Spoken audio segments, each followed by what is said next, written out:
it possible to do less in your business and get better results? There's a quote that's back here that says, do less but better. And I will tell you, this is one of my specific focuses for this year. And I'm going to tell you why. Last year, we're a business just like you're a business.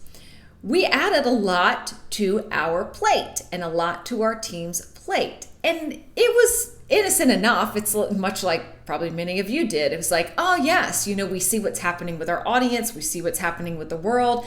Maybe if we do this thing, it will help them. And this would be a great marketing tactic. And this would be a great product to offer. And this would be a great thing to add and add and add and add. Well, there's only so much adding you can do until ye plate runneth over. And me plate was runnething over.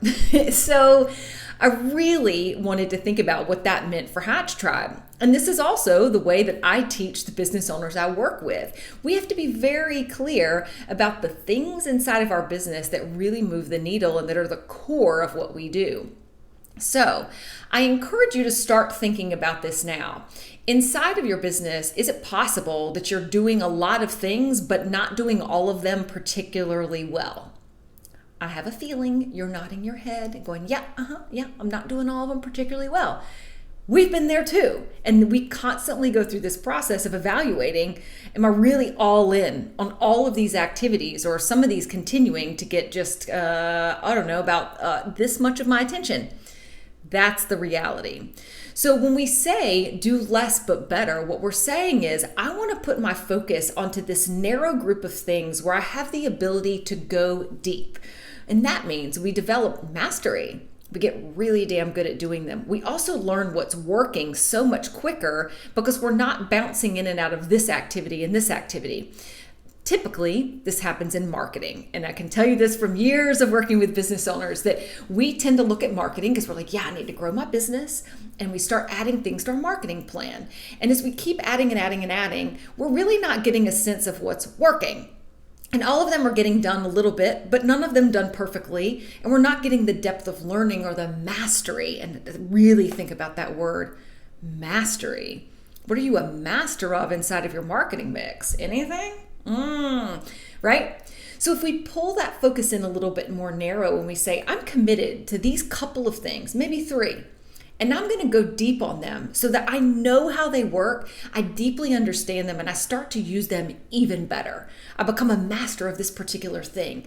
That is the sweet spot. And this truly is how businesses grow and how they grow faster. So if today you're thinking, I want to grow the amount of money I'm making in my business, you're going to have to try some things on to figure out what works for you. And that's a natural part of the process, especially early on. But once we started to get some data that says, this is working, how can you go deeper against that? How can you pull the focus in?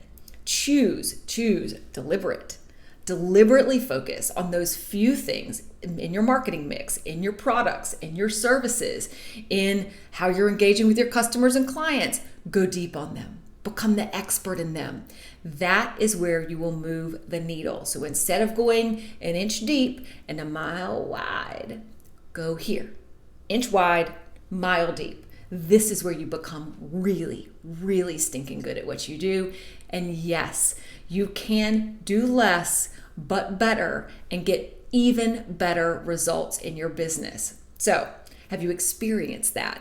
Are you trying that on right now? Or are you like, I'm reluctant to do it? Let me know. Reach out to me and let me know how you're experiencing this phenomenon in your business or your life right now. Hope you have an amazing day. I'll talk to you soon. Cheers.